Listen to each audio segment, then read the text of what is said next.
I don't know.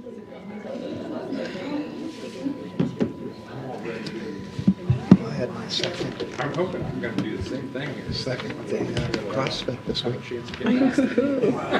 And it's only Monday. Last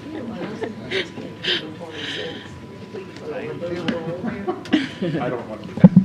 Where do you do that?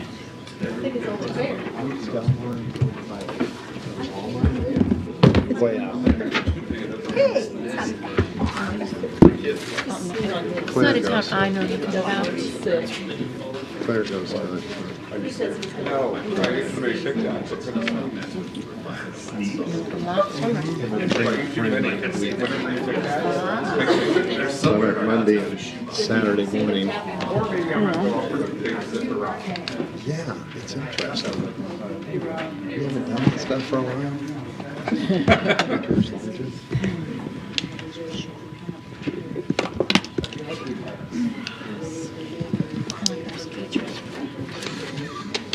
The slower you go downhill, the harder it is. Oh my God, that's killing me. Fast as hell in a fall.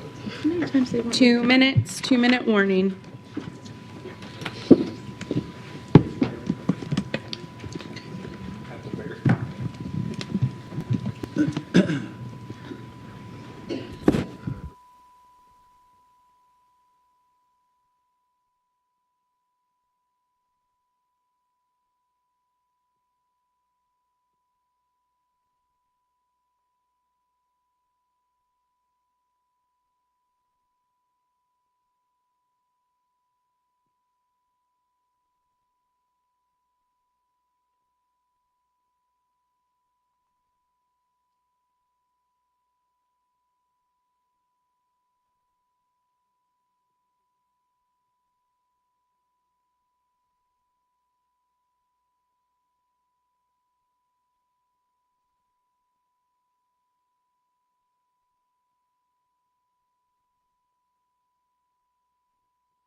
Good evening and welcome to tonight's Fort Wayne Community Schools Board of School Trustees meeting. We begin this meeting as we do each meeting with the Pledge of Allegiance.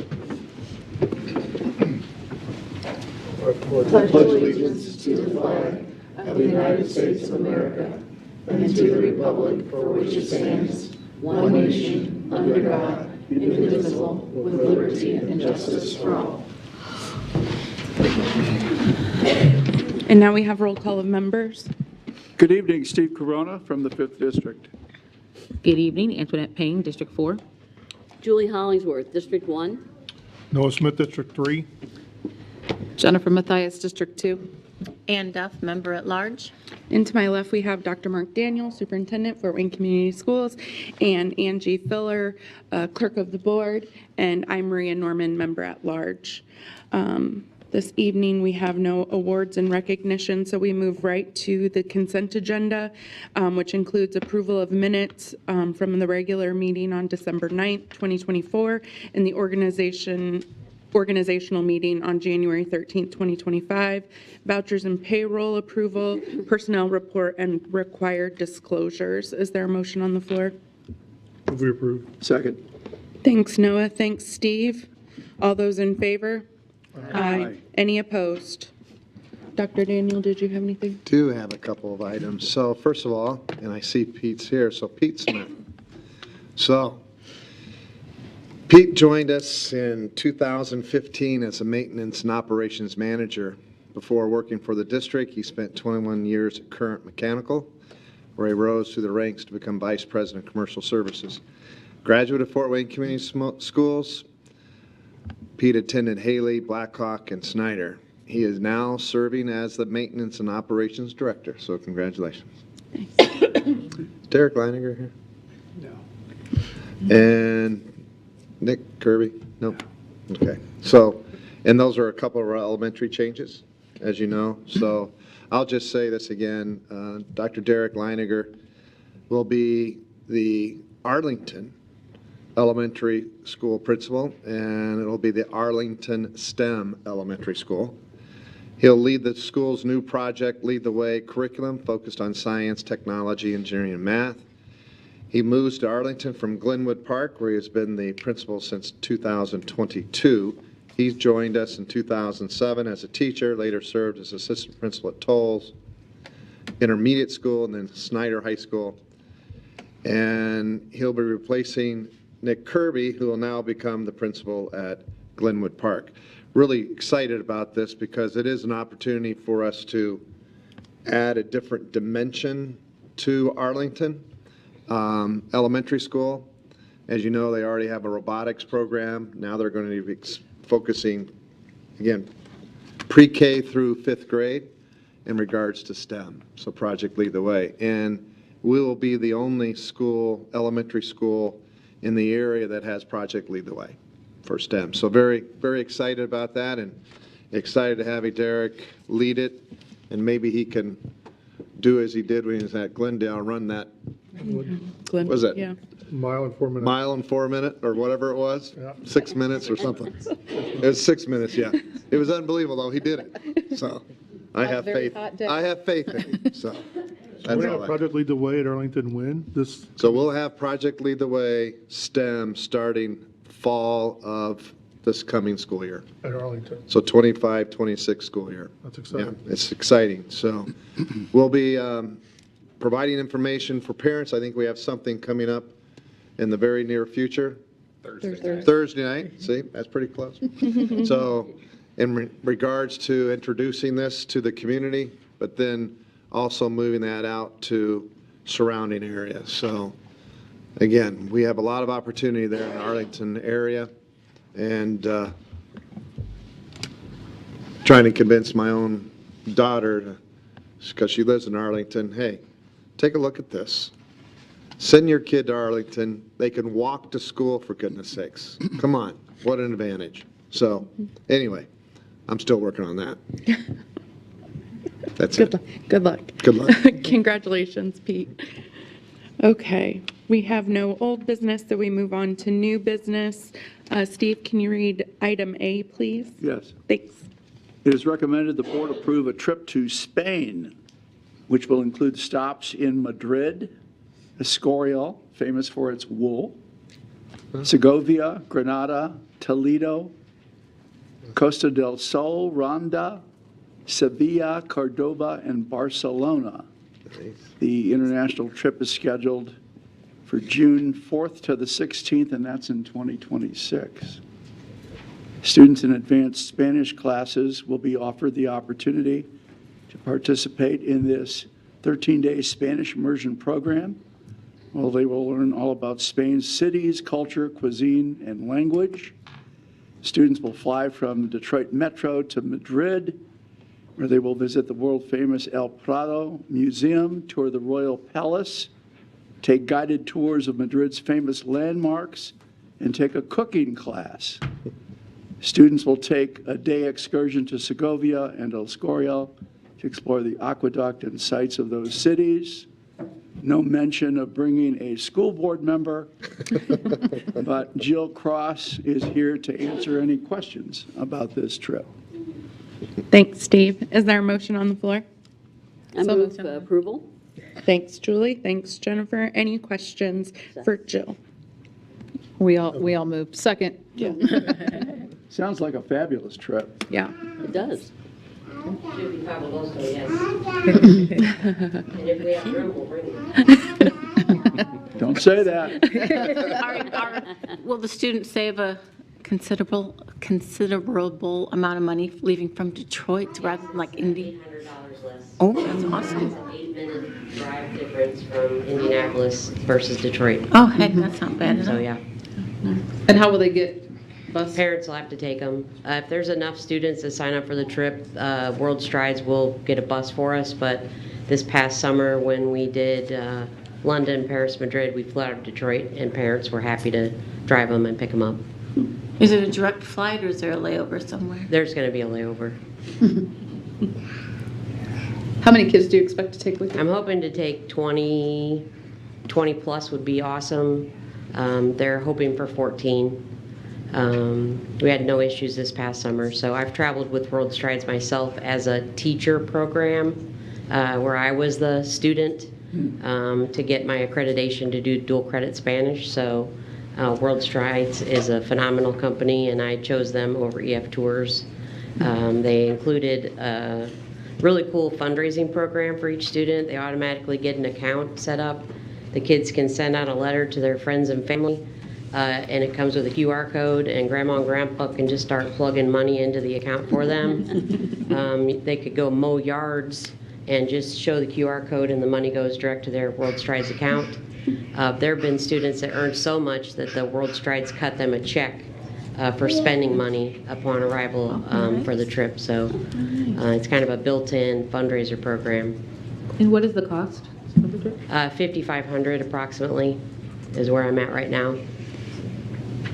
There's a few add-ons, of course, if we choose to do a Escorial, which I think we will, and a night of flamenco. I mean, when in Rome, let's do the trip. So, and then you also have to add in tip money for the tour guide, the bus drivers.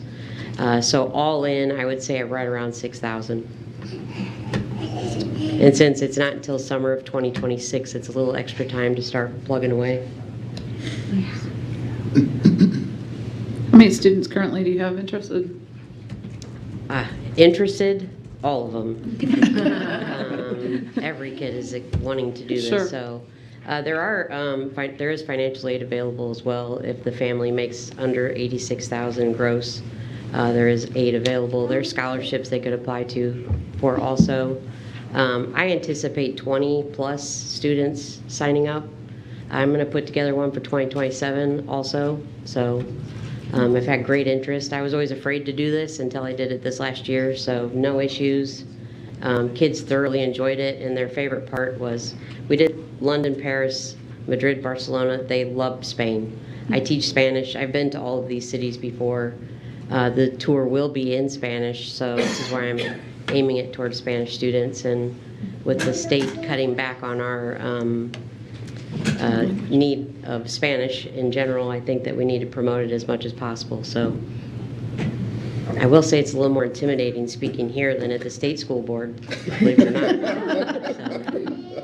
So, I think you did a fine job. Yeah. thank you. Any other questions for Jill? Sounds like a great trip. Yes. Thank you. Thank you. Thank you. Thank you. All those in favor? Aye. Any opposed? Antoinette, can you do B? Yes. Thank you. It is recommended that the board approve the acceptance of a grant from the Perkins Reserve Grant in the amount of $149,000. This grant funds the 25-26 Career Academy Construction Trades program expansion to now offer civil construction and heavy equipment pathways. This reverse fund award will support the purchase of an additional simulator and other necessary equipment to develop student technical skills for this industry. The grant was supported by the key local industry partners, including Wygan Construction, EMP Paving, Work Indiana Roads, West Side Tractor, Local Union Number 103, and Brooks Construction. This competitive grant was written by Sandra Adams, Area CTE Director and Career Academy Principal, and she is available to answer any questions. Thank you. Is there a motion on the floor? So moved. Second. Thanks, Ann. Thanks, Steve. And Dr. Adams is here to answer any questions that you all may have. Can you talk a little bit about this simulator? Yeah, we have purchased two for the civil construction this last year when we added that program, and they focus on crane skills for students.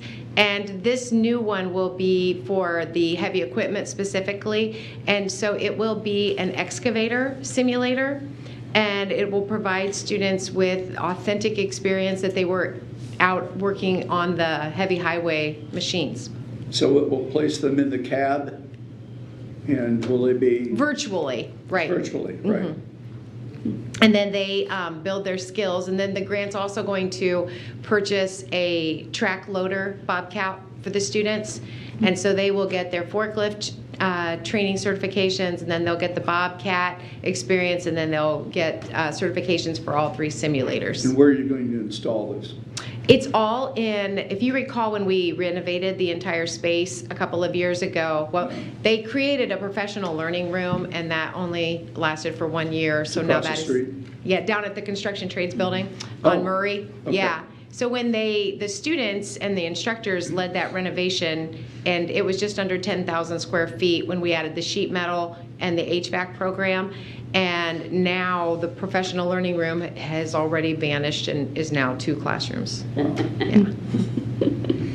And you've got a demand for these positions with our local contractors? Yes, yeah, Brooks Construction was vital to helping us write the letters of support, and we were able to find at the state level, they say that equipment operators, they expect over the next 5 years to need almost 11,000.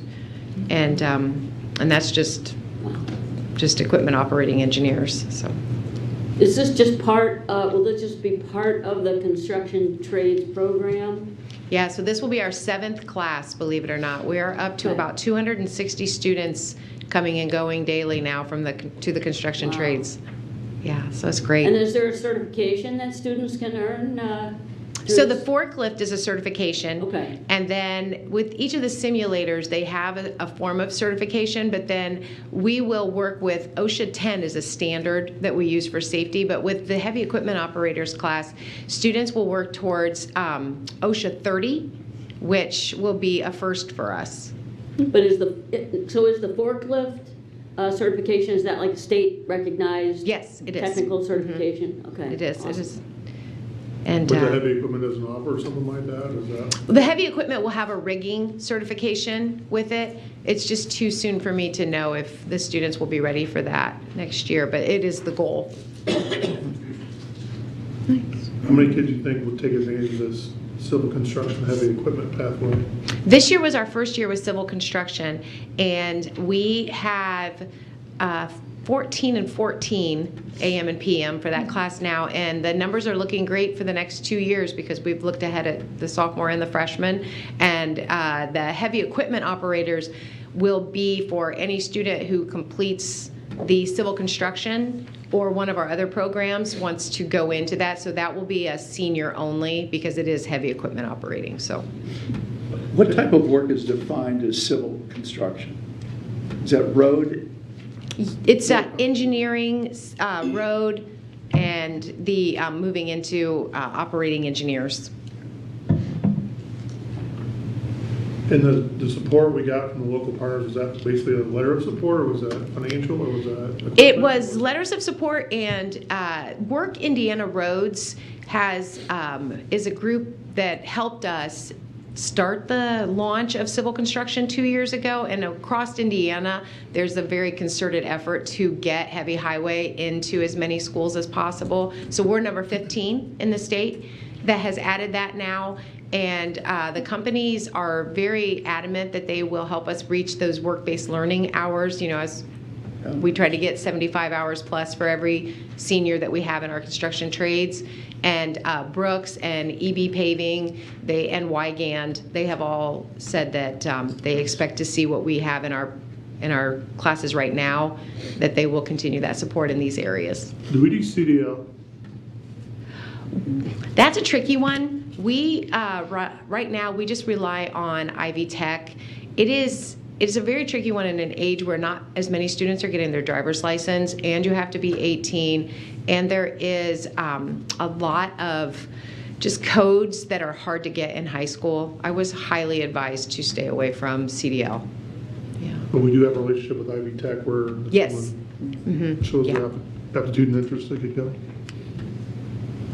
But it is a driver's license and 18, so that really takes our There's a couple of other big stipulations with the company. There's the state determines who you have to partner with, and so that also makes it difficult. So I would be competing against our post-secondary partner, which we'll just work together. Sure. It's easier. I have one more question on the forklift certification. So if a student goes through this and they receive that forklift certification, because I know that there's a lot of warehouse, even a Costco, somebody working at a Costco as stocker, there's different jobs for people who have forklift certification. If our student leaves here with this forklift certification, can they go to a job like that or that says forklift, or do they then still have to do whatever that business is? No, this is an actual state recognized forklift, and believe it or not, you don't have to have your driver's license to get the forklift certification. So it is wonderful. When we read that, we were ecstatic because that is a barrier to a lot of our students. And so we anticipate having 90% of our construction trades students this year with that forklift training. And what year is that? Is it that can be junior or senior? Okay, great. Thank you. Yeah, thanks. Thank you. Thank you. All those in favor? Aye. Any opposed? All right, next up we have, Julie, can you do C? Thank So this you. is Edges Shift, Inc., which is an external evaluator for an EACH grant.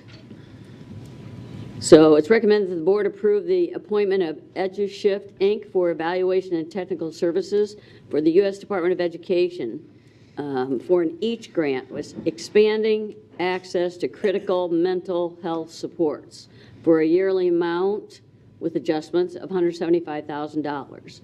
EduShift Inc. is a 24-year-old experienced research evaluation organization, will provide process and outcome evaluation of the mental health service professionals demonstration grant program using multiple validated assessment tools to provide ongoing analysis of program results. Expenses represented include evaluators, consultants' fees, travel, supplies, office expenses, computer-related costs. Evaluators will also provide special management, program, and technical assistance as part of the fee to deliver services and consultation that staff cannot provide. Outside evaluation is recommended by the U.S. Department of Education. Melissa Edwards, Director of Wellbeing and Alternative Programs, is available to answer any questions. Thanks, Julie. Is there a motion on the floor? So moved. Second. Thanks, Ann. Thanks, Tony. Any questions for Melissa? My question is, up on the first line that Julie read was for a yearly amount of $175,000 with adjustments. What does that mean? Actually, we had to start, we didn't get the grant officially until late fall, so they adjusted her first. The first round of amount was $150,000. But then, now that we're in the full year cycle, it is $175,000 per year. And so there will be no more adjustments for each year following, though. We will be at $175,000 per year. And how many, it says evaluators, I mean, how many evaluators does it need? I mean, I know Carol Goose is our evaluator for the grant, and she's got a team of people. We met with her actually today because our report is next, actually February 12th. So we're doing really good, getting ready to go, and we've provided her all of the things. But she has her team work for us as well, but she's the one we work with on a regular basis. And what is the amount of money, federal grants, that she's reviewing? It's a $10 million grant that we received, and so we basically have to spend about $2 million per year. Okay. And the main focus is around professional learning, but also all of the payments for our paid internships for our mental health interns at every secondary school. So the cost of her services is fairly low. Less than 9% of the total grant. Her payment can come out of the grant, is that? Yes, absolutely, yeah. She's been doing this for us for years. She has, and she's quite good at it with all of the information that we get from our federal partner. Nicole is our manager from the federal government. Now, did she write the grant for us? With Mitch Shepard and Reagan. And then- we see no conflict in that, in her having written the grant and then evaluating it for us? Yeah, no, that's, yeah. And feds are okay with that Yeah. arrangement too? Yeah. Okay. Any other questions? Okay. All those in favor? Aye. Any opposed? Thank you. Let's see what's up. Noah, can you do item D? It is recommended the board approve the amendment of the services of school care for a one-time flat fee of $150,000. FWCS is requesting enhancements to school care services relating to existing mental health case tracking. This will include reporting functionality that would contain updated reporting, a mental health case homepage, group therapy charting, and other upgraded information as agreed upon and detailed in the scope of work. Funding will come from each mental health grant we just discussed. Reagan is also still here, as well as Melissa to answer questions. Thanks, Noah. Is there a motion on the floor? So moved. Second. Thanks, Ann. Thanks, Jennifer. Any questions about this item?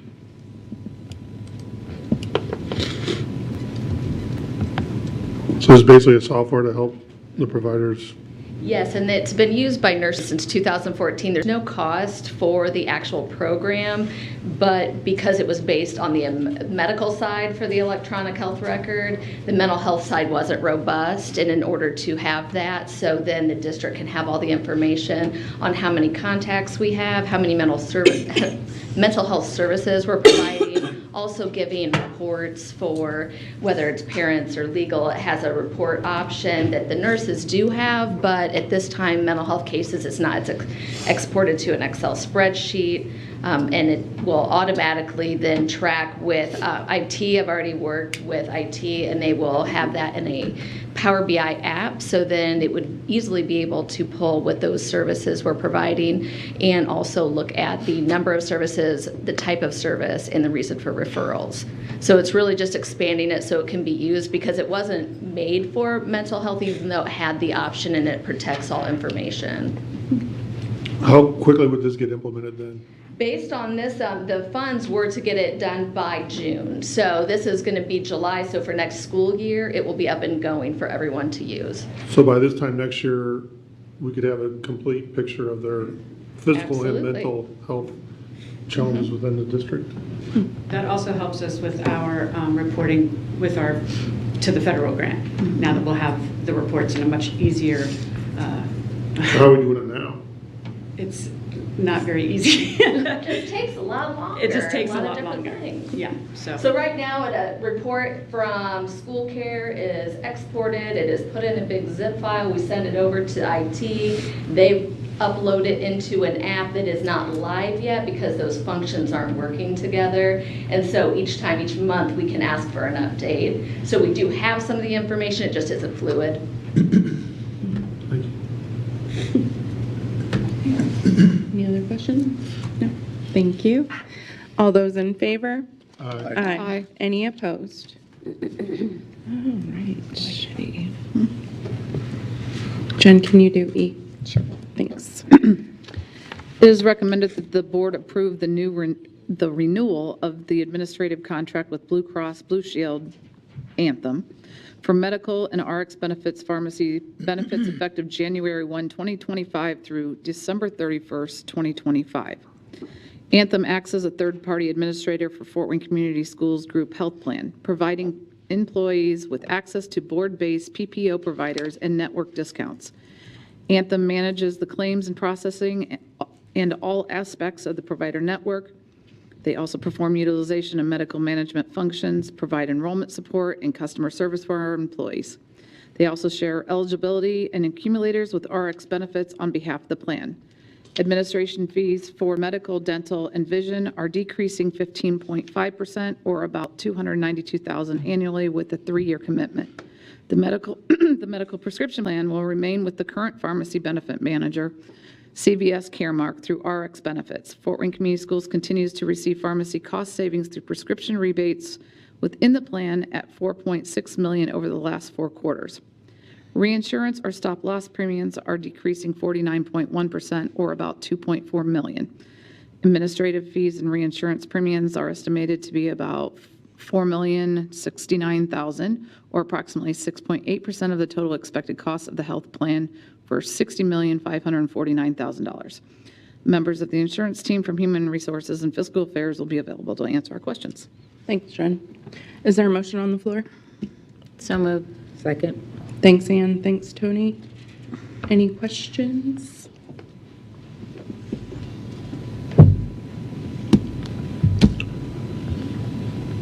How many of our staff and employees does this cover?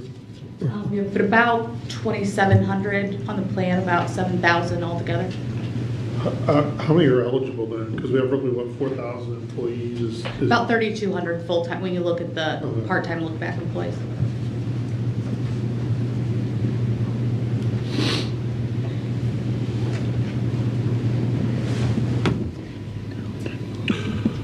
I just want to thank the Human Resources and Fiscal Affairs team. We did get a chance, some of us, to meet with Austin last week and talk the extensive work and diligence you guys did. As someone who just went through this for my company painstakingly and agonizingly, it is no fun. And I appreciate the work you guys put in to get this done. Thanks. Any other questions? Now, I just join on that information of that team working on that works hard to do the most for the least disruptive of changes. And we all know that healthcare is a very volatile system and at any given time can go incredibly high. And for those of us who have to do, like Noah just mentioned, and get your own health insurance each year, it's a painstaking process every single year. So I too would like to thank those who work very hard to put the least disruption in our employees and continue a good healthcare plan. So thank you. All right. All those in favor? Aye. Aye. Any opposed? Thank you. Okay, item F. Ann, can you do F? It is recommended that the board approve the following construction contracts for the 2025 physical plant improvement projects. We have electrical work from Jace Electric at $239,000, roofing at Northrop from CMS Roofing for $627,000, roofing at Shawnee from Dom Brothers for $246,500, fire alarm replacement at Northside from Premier Communications LA Electric for $807,000. Pickup lane at Jefferson from Crosby Excavating for $524,000. Plumbing one at restrooms remodel at Fairfield, and that is shingle construction at $339,000. And Darren Hess is here to answer our questions. Thanks, Ann. Is there a motion on the floor? Move for approval. Second. Thanks, Julie. Thanks, Jen. Any questions for Darren? Darren, I have a question about the pickup lane at Jefferson, since I drive past that all the time and that's the bottleneck. So what's it going to look like there? So as you come in to the north, between the north end of our parking lot and I guess it's Arlington neighborhood there, there's enough to have 3 more lanes. So we'll bypass the parking lot, which is always what you want to do, is not take your parent pickup lane through the parking lot. It'll circle around to the west behind the PE storage building, and then pick up where they pick up now. Great. I believe they have stacking of close to 90 cars in addition to what we kind of have already. So we should have them off of Wheelock. That'll be great. I know that those 2 times of the day are busy times for the neighborhoods and the people getting to go wherever, and people have tried to find other routes to go in the morning, but they're not always the most efficient. So thank you for looking at that and moving that along.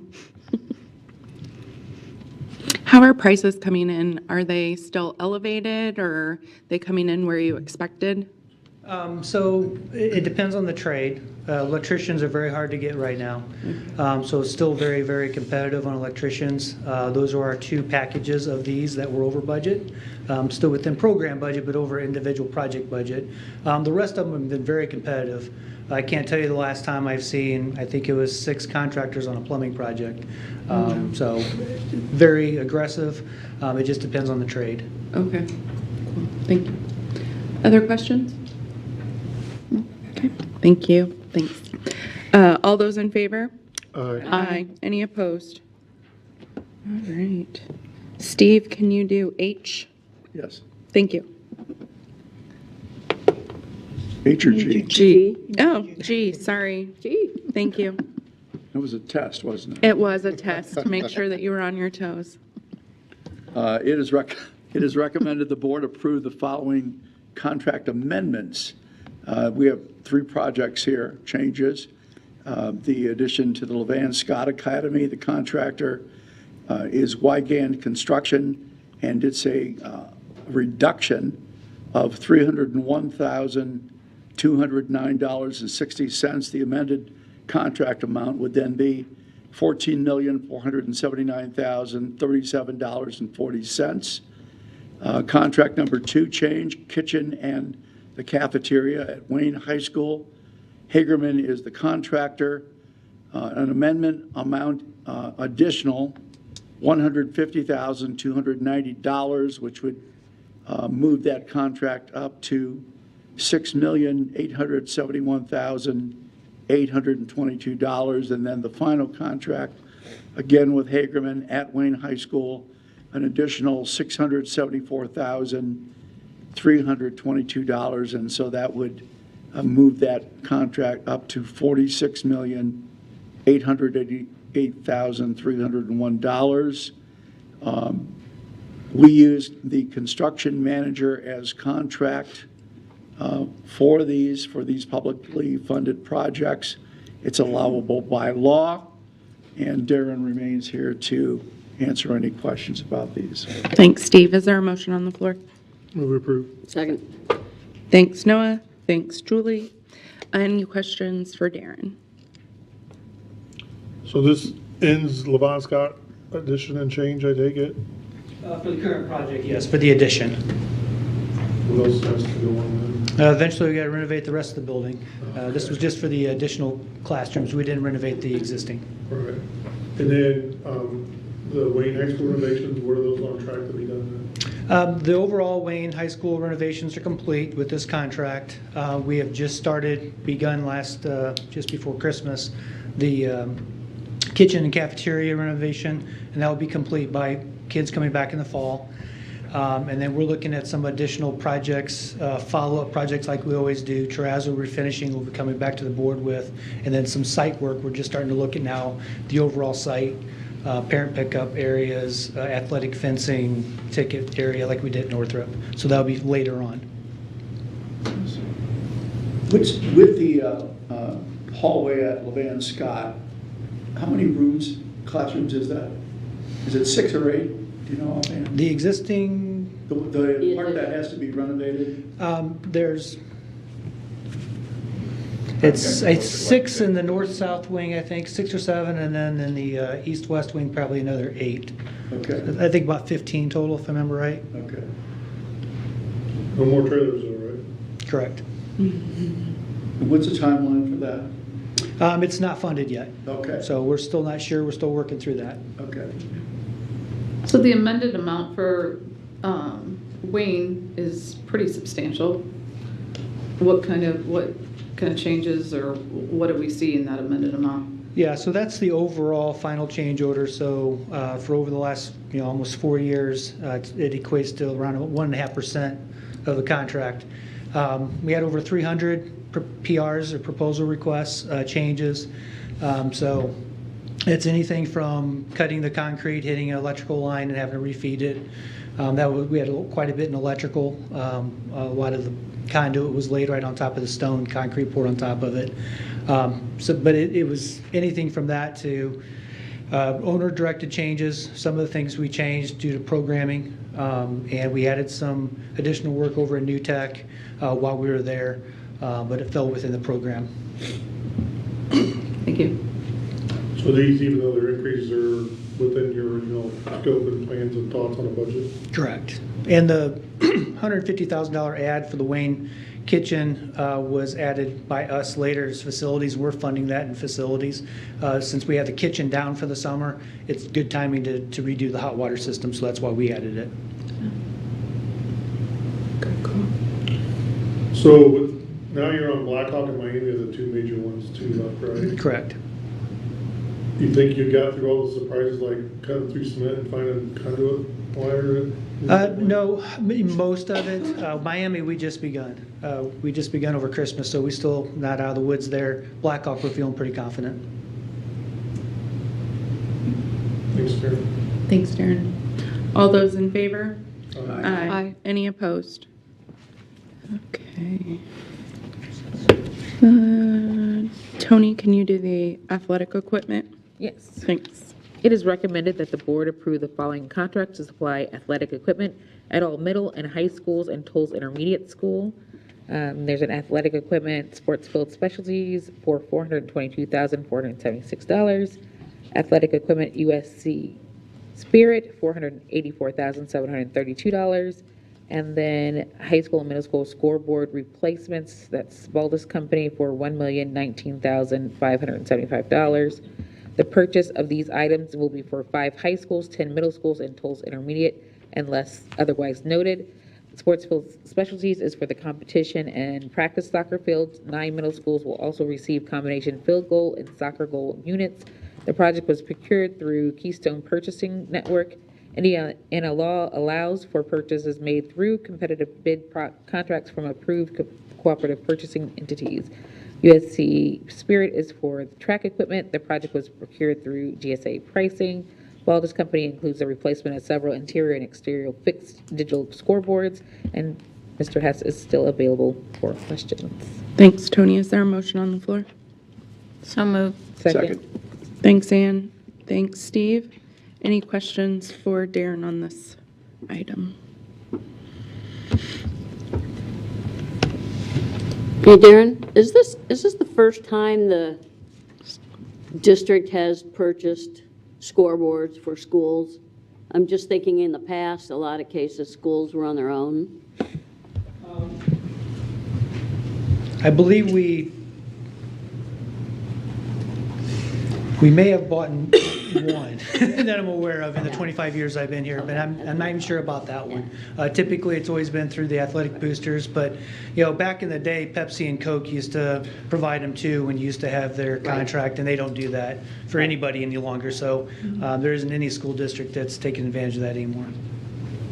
Well, good. I'm glad we're doing this because that can be a real burden for some schools to come up with money to replace scoreboards and other equipment. This also reflects, we worked with all the ADs and came up with a standard for the scoreboards as well. So it's not dependent on the funding that they can raise, but depending on it is more equitably spent around the district. Thanks. Will this include new scoreboard operation devices? Correct, yeah, these all include wireless consoles. And I know we had mentioned sound systems for like the gyms. Will that come later? Yeah, we're working on the big program right now. This is the big shot of money right away. Okay. But yeah, we're working, the AV team has already gone through and assessed those, and they're starting to pull together. Same thing, coming up with kind of a standard, what's the standard softball press box, baseball press box, down the line. Okay, cool. Thank you. Any other questions? Okay. Thanks, Darren. When will this all take place and when will it be installed, do you think? All of this work here tonight and all this equipment is going to be 2025, and the scoreboards, with the exception of some of the equipment that is being purchased for Snyder, we're going to store it until the stadium's complete. But everything is primarily 2025 in this package. So next fall? A lot of this will be in place for this spring, like Wayne doesn't have a current pole vault, so this, as soon as we write the POs this week, it's going to start shipping in February and March. We're going to have a lot of hurdles and pads and things coming out of our ears at the warehouse.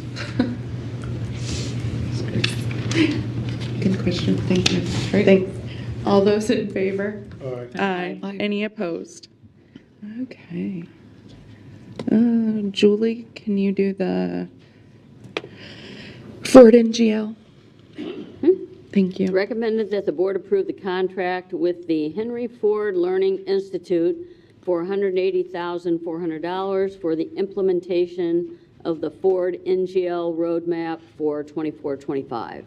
Fort Wayne Community Schools has already completed the Explore, Envision, and Plan phases with Ford Next Generation Learning, which is NGL. This implement phase will include outcomes that will strengthen community-connected transformation, increase prosperity, strengthen talent pipelines, increase equity with ultimately preparing and supporting young people for college, careers, lifelong learning, and leadership. Funding comes from Title II.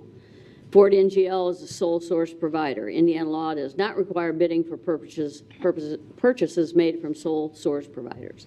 Shanita Bolton, Executive Director of College and Career Readiness, is available to answer any questions. Thanks, Julie. Is there a motion on the floor? So moved. Second. Thanks, Ann. Thanks, Jen and Noah. Any questions for Shanita? How many phases is the program with Ford NGL? There are 5 phases. And we are currently in the implementation phase. So we have one other phase to go through. So one additional to this one that Yeah, we're and I will say phase does not equate to year. Okay. So we are currently in the first implementation phase for our 9th graders. As you know, they began their freshman seminar. Next year, we will implement for 10th, then 11th and 12th. So we have 3 more years of fully implementation. What's the last phase called? Phase is sustainability. That's when we sustain the work that we're doing. So this is a commitment for at least the next 4 years because of those different stages here? 3.5, yes. Yeah, thanks. Any other questions? How will we, what were we looking at for, I understand NGL and what's going on, but as a whole, how do we look and measure what we've been doing with this? And I mean, what kind of measurables are we looking for? Well, a couple things. I think externally, one of the things that we have been looking at is the other school districts that have implemented this work, where they've been at with their phases. One of the things that I have been able to say with the surety is that Fort Wayne Community Schools has surpassed many of them in the implementation of how long they've been doing things. We're doing things that some of them took years to do. We are in the midst, working with Jack Bird and his team, will be building out a dashboard of looking at different metrics. And those are an array of things, as you can imagine, dual credit courses, attendance, many things that we already look at, but taking a look at post-secondary success as well. So those are some of the metrics that we will be utilizing to determine the success. How does what we're doing with NGL fit into graduation requirements coming from the state? How well is that integrated? What kind of challenges are we facing? So I don't want to speak on behalf of Dr. Daniel, but I think I can say confidently from the cabinet level, I feel we are positioned very well. I think a lot of other school districts will have a lot of catching up to do. Many of the things, when you take a look at the new diploma requirements, that's what we're doing with Schools of Success. As you think about college and career readiness, work-based learning, those true engagements with the community, that's something we've already begun in this journey. Great. So I would just add, she's being modest, as usual. So if you look at the number of partners we have, I think that's a tangible, that's a quantifiable number. Yes, we also have 3DE, powered by 3DE, but bringing together these outside entities that are supporting what's happening in our buildings, our schools, in regards to pathways, in regards to technical certificates, quantifiable, in regards to how many dual credits are we actually generating, but generating dual credits that are aligned to specific, I'll just say, pathways. So it could be a respiratory therapist. What are those key core dual credits that our students will be attaining, and then hopefully seeing them then continue that through after graduation. So one of the metrics that I think, because of our visitations to some of the other schools across the country, other districts across the country, number of certificates, number of, and we just heard Dr. Adams speak. You heard the certificates in, well, this happened to be, forklift, certificate there, which, by the way, when I was doing mine, when I was working, I drove a forklift truck too. So it's a pretty cool thing to do right out of high school. But I'll say, how are our students comparing today than where they were yesterday? And I can tell you that number is going to be exponential in growth. So that matches the high school current diploma for high school extremely well. And then also as it leads into the 75 hours of work-based learning experiences, again, you need partners to do that. You need universities and colleges that are going to sit down with us, and just last week we did that with several of our universities, with several of our business partners, with our curriculum department and our college and career readiness department.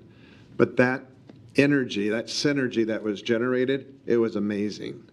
So things are starting to, again, you don't know what the others are really thinking about until you have this dialogue. And there's something happening at the state level right now called the Swiss model. And again, we're fitting that model very well. Yes, it's about college and career readiness. But again, how do you take that from random course selection to being very intentional? Second of all, how do you start sharing your staff across an entire district, i.e. adjunct professors, or i.e. one of the things we heard, how do you find that teacher who has a master's but also a CPA? So we can then have the students take accounting 101, but those credits then being accepted by the coalition of universities that we're discussing and partnering with, having these discussions with. Those, I think, are tangible and quantifiable. And when that starts to really pop, that's going to be some amazing growth. And I look at, and we all visited the school in where was it? Virginia, right? Hampton. That's what was so amazing to us. Oh my gosh, look at exponential growth. And it's a district very much like ours. Exponential growth in regards to students focusing on credits that actually serve them post-secondary wise. So pretty exciting stuff. And then you couple that with, I'm seeing Matt there, with what we're doing in the, I'll just say, the various professional organizations that our students are now going to be linking with. That, to be honest, we don't have that in a lot of areas. Matter of fact, we have some of it at the Career Center, but we don't have it in the traditional high school. So how do we start generating those partnerships? So again, students having these experiences leading to their decisions of what they're really going to do after high school, instead of just a random choice. This is a journey, and I'm so glad we do have Title II funds to help support this, but also how do we embed this training within HCMU? So for instance, project-based learning. How is that embedded in our HCMU. So we now become experts, which we have experts within our district. But how do you spread that expertise across the entire district? And you do that by collaborating. And you do that by bringing together, for instance, our lead school counselors and those who are working on the master schedule right now at the high school level. And that's pretty unique because now you're having to look at all 5 high schools coordinating schedules because you also have to share staff, which should, and as we look at our state budget, we're going to have to find ways to shrink our budget but still provide those services for our kids. So again, very, very pleased with where this is heading and everyone on the cabinet that's been contributing to this. But most importantly, what's happening in our buildings, because it's really, it's the teachers, it's the staff at our building levels. They're the ones who have to flip the switches and make it happen. So I guess I won't say so much at the end of the because I've already said it, okay? All right. Thanks. Gotcha. If you have any other questions, this is pretty, I mean, we can talk a very long time about this, but I appreciate the fact that we are looking at a dashboard, we are looking at those metrics, and we should see needles move. So, and we're not abandoning the fact that literacy is still our #1 goal.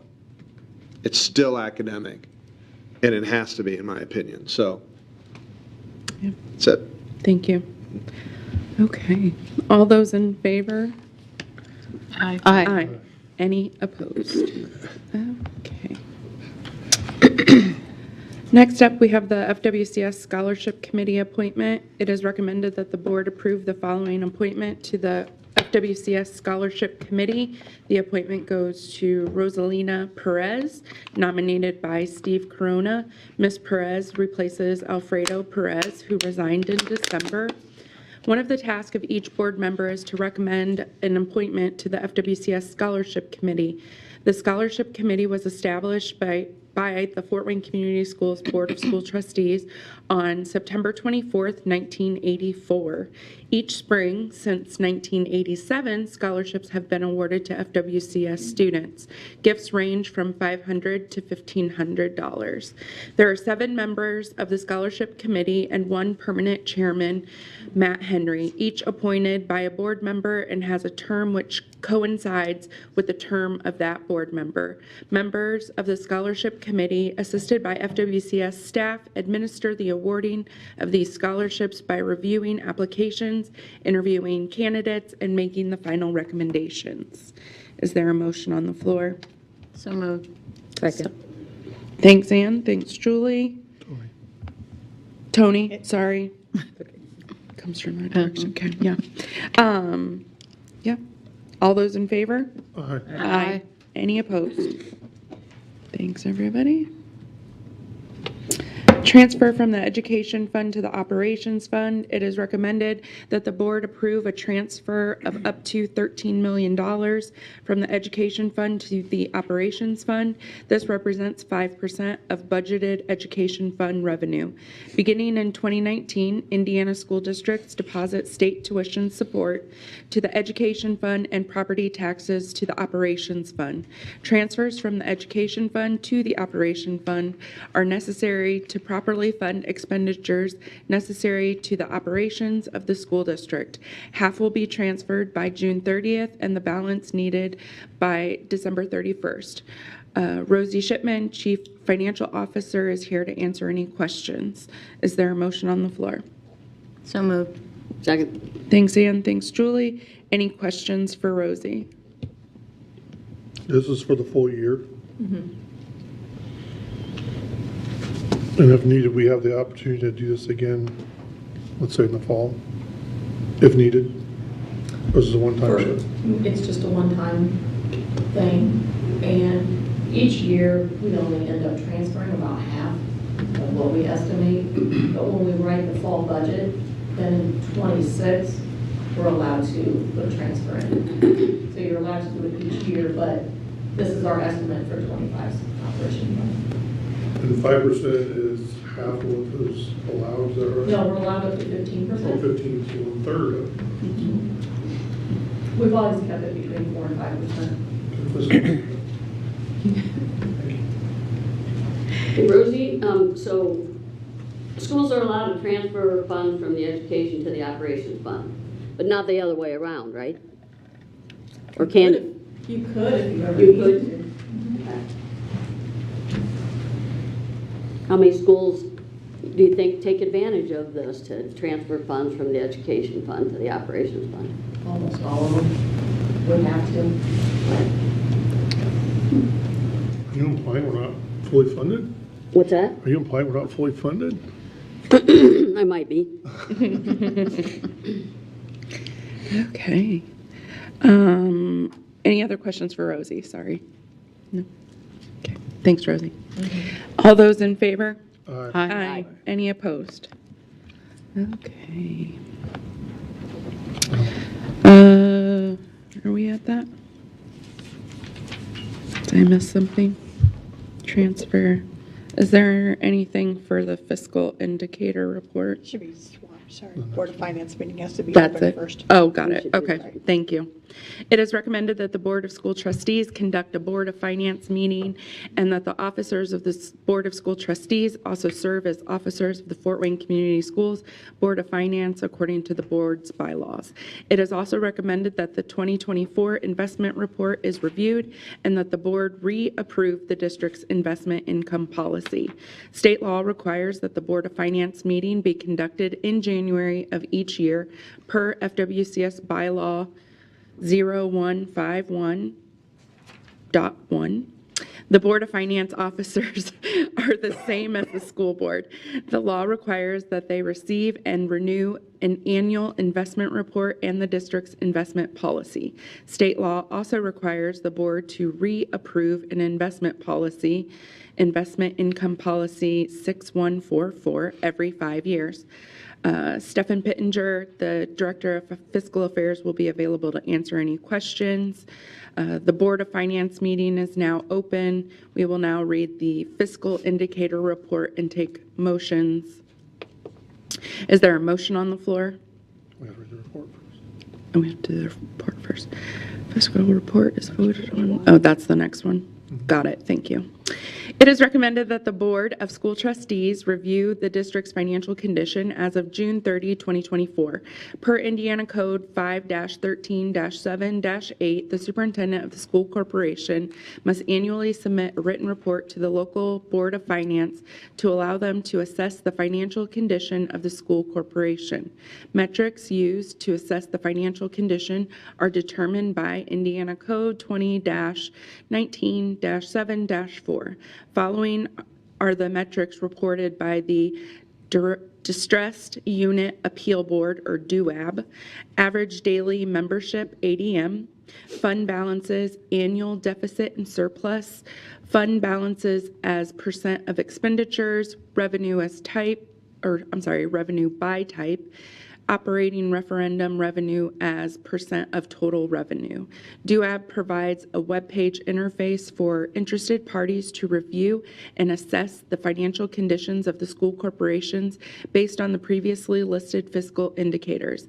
The school corporation fiscal indicators webpage can be accessed at, I guess I'll give this URL, www.in.gov/duab/school-corporation-fiscal-indicators. The fiscal indicator report of FWCS schools' financial condition was sent to all board members in their board packet. Okay, do we have a motion to approve this? I move we accept the fiscal indicators report. I second. Thanks, Julie. Thanks, Ann. Okay, all those in favor? Aye. Aye. Any opposed? Let's make sure we keep everybody, okay. Oh, yeah. The Board of Finance meeting is now closed. We are fortunate to have a finance team in the great shape that we are in. Thank you. Yes. Thanks, Rosie, and your team, and Stefan. Okay. Next, that ends all of our new business, and now we are to reports. And we have a report today, AMP Lab at Electric Works report. At the 2.5-year mark of the program, AMP Lab at Electric Works will highlight current successes, impactful outcomes, and how launching AMP Lab has created a meaningful return on investment for the school district. Questions will be answered by AMP Lab Assistant Principal Riley Johnson and current AMP Lab students. And the floor is yours, Riley. Thank you so much. Thank you, guys. I was laughing earlier. I said I feel like next year, next year, I just pray that we don't get to letter Z on new business. Every year I feel like the agenda on AMP Lab night gets longer and longer. Very fortunate as always to be here, and I'm biased, but I get to introduce you to arguably one of the finest students our district has to offer. And so 2.5 years, and my wife always laughs that it feels like 30 in dog years. It just is so amazing that we're at this place in the journey. And so tonight, we really just want to share where we're at this 2.5-year mark, and then celebrate some of the successes our students have accomplished. I'd be remiss if I didn't start with the fact that this slogan really drives who we are. The idea that everything that comes into AMP Lab is real, and everything that we strive come out is real. Doesn't mean we're successful all the time, but that has been, in my opinion, one of the most transformational aspects for both student, staff, and community member alike. That no matter what we do, it is hard work and it is real work. So because AMP Lab is ambiguous, I think it's still sometimes like, what do we do? And what does that look like? And I think what we've found, especially in this new world of pathways, right, every student that comes to AMP Lab at Electric Works, or now our satellite at Pearl Arts, is in that entrepreneurship pathway. But what we've really found, because of the unique nature that single pathway serves, it really is a springboard to all possibilities. And so as ACTE just launched their new career cluster framework, and those map out into our 3 schools of success, what we've seen in 2.5 years, that no matter what industry a student is interested in pursuing, that developing that entrepreneurial spirit really gives them the tools to transform what that path can look like. And so before we get into a little bit of the nuts and bolts of the student experience, just wanted to share some high-level things that we have been really proud of. And so, right, what AMP Lab has looked like, we're probably in our like 6th or 7th version of the experience, both from trial and error or construction or new partners on campus. But we've been blessed that, you know, we've hosted over 4,000 individuals since we've opened our doors, whether that be legislators or local community members or people coming from out of town to see the work that we have created. And so just being able to shine that light on the work that we're doing in our school district is a blessing. We have an amazing relationship, as Dr. Daniel and Shanita talked about, the tangibleness of this world. So Indiana Tech has been an amazing dual credit partner. We're excited that right now students can earn up to 15 credits all in the College of Business. And we're almost kind of the finish line to bring a proposal to the table to offer an undergrad certificate through the AMP Lab experience via Indiana Tech. We're in the process of beginning a pilot around QuickBooks certification at AmpLab, and so really marrying those tangible outcomes with a very ambiguous environment. And then lastly, one thing that we've really found is like the ripple of positivity. And so whether it be the late Mayor Henry recognizing AmpLab in the state of the city in February, or the local economic development agencies using AmpLab as part of their pitch to bring new business into the community, we've been really excited at how the experience that our students have created has started to ripple into other areas. And so as a piece of the Schools of Success, we believe that AmpLab has been built from scratch with a lot of blood, sweat, tears, smiles. We believe that we've really set a strong foundation, an example for our peers around us. So right now, we just reached the 200 plus mark of organizational partners, whether that be businesses, nonprofits, or agencies in the community. We've had over 350 individual industry experts work hand in hand with students. And we currently, as of January, just went over the 100 mark in work-based learning partners. And then obviously we are blessed that the Sirac Family Foundation, the Miro Center at Parkview, and Three Rivers Federal Credit Union took that initial risk on this project, because we've seen that it's opened the door to anybody and everybody to come to us. So there are three core student experiences in the AmpLab experience. And so tonight we just wanted to highlight some accomplishments in those three. Like I said at the beginning, we've failed probably more than we've succeeded, but because that's baked into the DNA of the experience, it really has been fun to see what does it look like to redefine failure in a student's journey, because historically that uphill battle is something that is not a skill set usually earned in a high school journey. And so our first core experience is embedded work-based learning. So we've worked with roughly 100 businesses, nonprofits, small businesses, agencies, and entrepreneurs.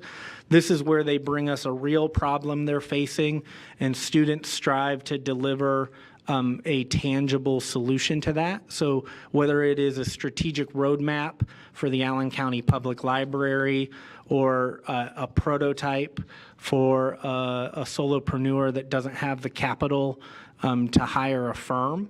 And so we've just been really excited, because all the work we do is pro bono to those partners, because the return for students is that portfolio. It's the internships that they gain because of the work product they displayed. And so just one really awesome highlight, because I think going back to that springboard comment, what we've seen at AmpLab is because students aren't necessarily picking courses on their schedule, but they're engaging in experiences in an ecosystem. The non-traditional engagement of students that maybe wouldn't sign up for a class has really continued to expand. And so what we've seen is in quarter one, a local manufacturer, D&W Fine Pack, they produce packaging, approached us that they were having some issues with vision control on their assembly line. The problem was presented kind of like a puzzle, but it was a manufacturing and engineering problem through and through. Well, there were roughly 35 students that chose to work with them, and of those 35, 25 of them were minority female students. Students that would have never in their own journey signed up for an engineering or manufacturing class, but in the end learned AutoCAD, were on the assembly line floor at D&W learning how automated systems work. And so ultimately, they delivered a couple solutions for D&W to improve that vision control system through additive manufacturing. And so just a really exciting example. And like I said, we have hundreds that our students have engaged in across industries where we have not delivered solutions as many times as we have, but that's been just as much of a blessing. So originally, we had 2 students joining us tonight. Unfortunately, Gavin was sick and was unable to attend.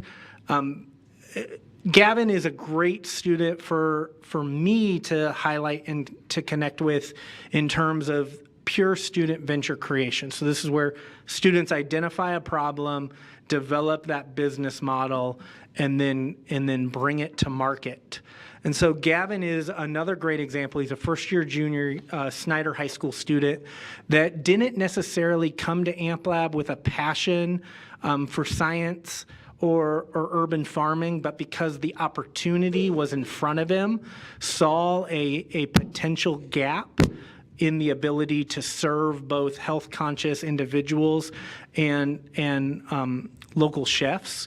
And so he launched a custom microgreen service where he's able to deliver very specific microgreen produce items either to individuals or to restaurants.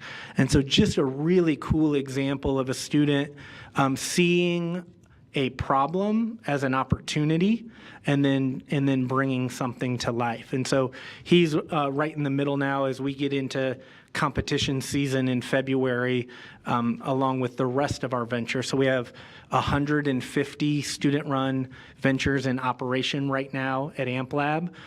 Half of those will die at the end of February because they should, but then we have a plethora that will change the trajectory of students forward. Lastly, it's my blessing to introduce you to Chloe Howard. So Chloe is a second-year capstone student at AmpLab. I am selfish and say AmpLab would not be what it is without people like Chloe, and Chloe would not be a Fort Wayne Community School student without an experience like AmpLab. And so she very much is a cosmopolitan student in terms of her interest and skill set.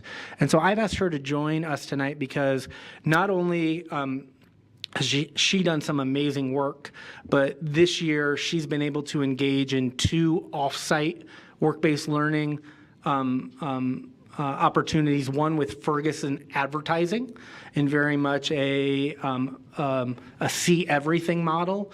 And now she currently is one of our interns in our new satellite program at Pearl Arts with a specific focus on marketing and communications.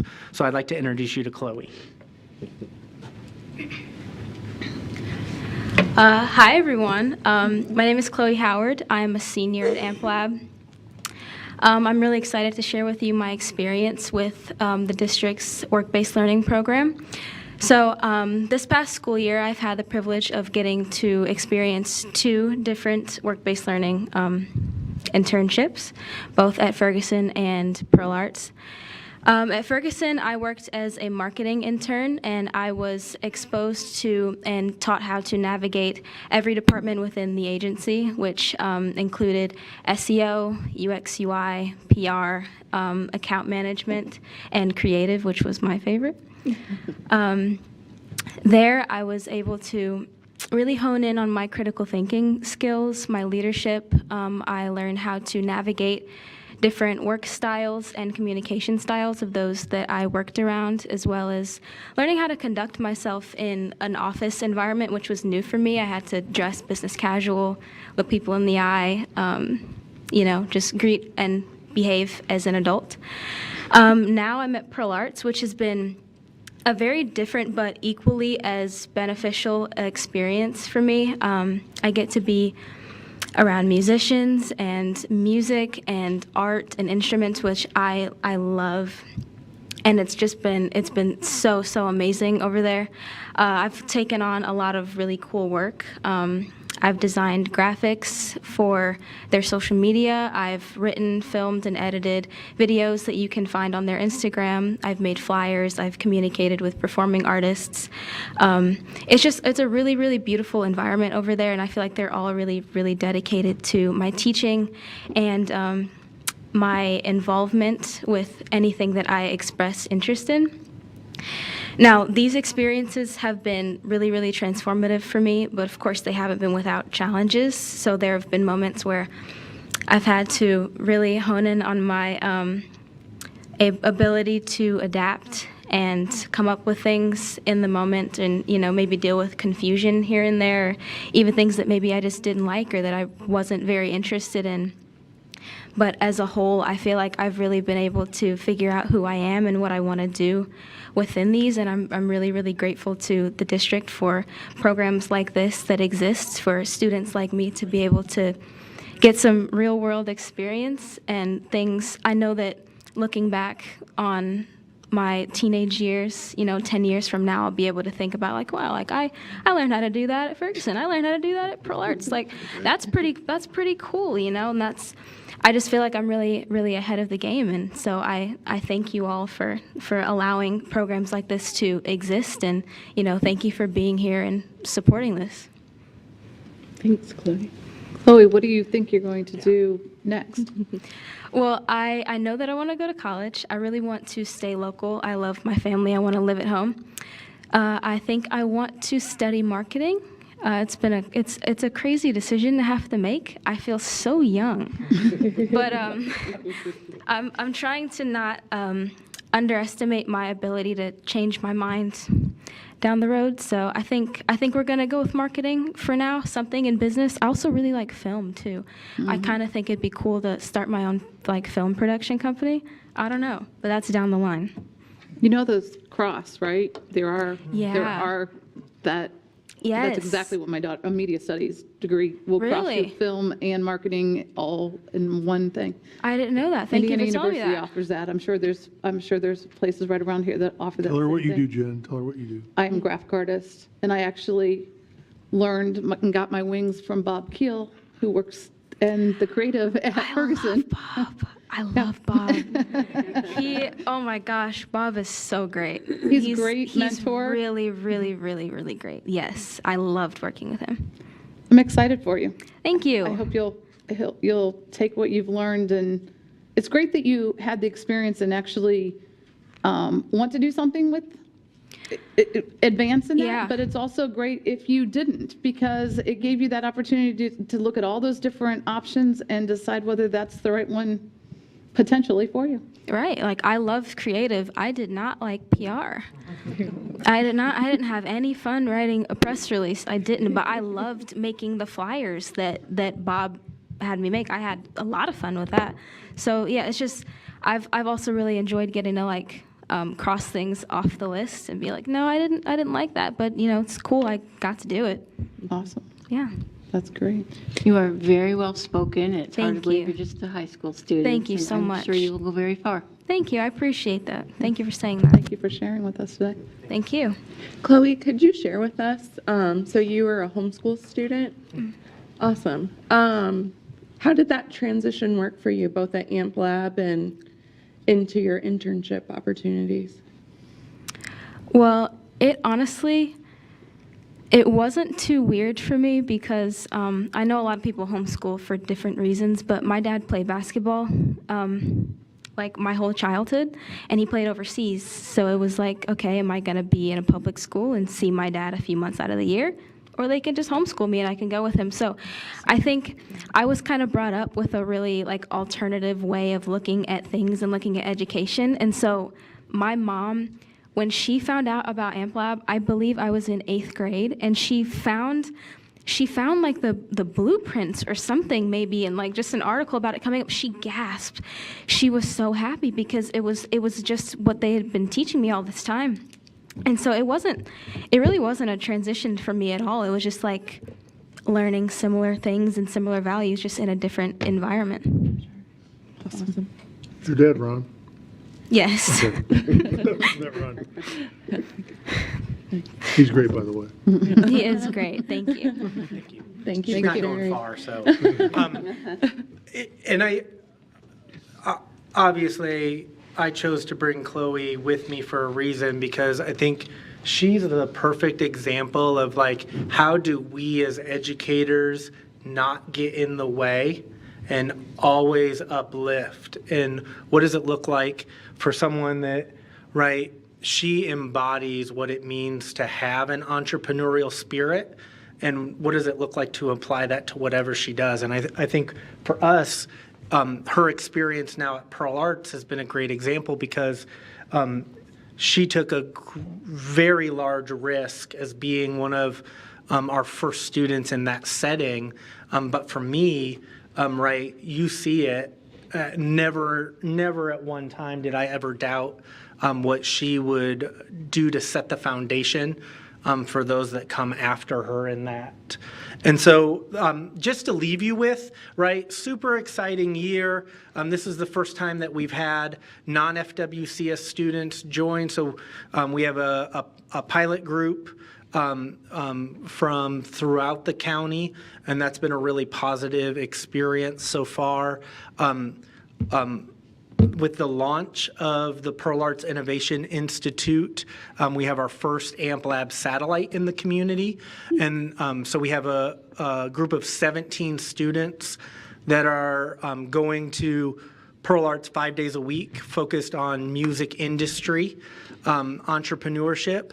Been a very, very amazing start. So, right, you have a brand new entity come to life in the community. We get the opportunity to create a new experience for students and something that traditionally is not ever an option for a student to pursue. And it doesn't replace the traditional performing arts. So we have students at Pearl Arts that are still in a band or a choir.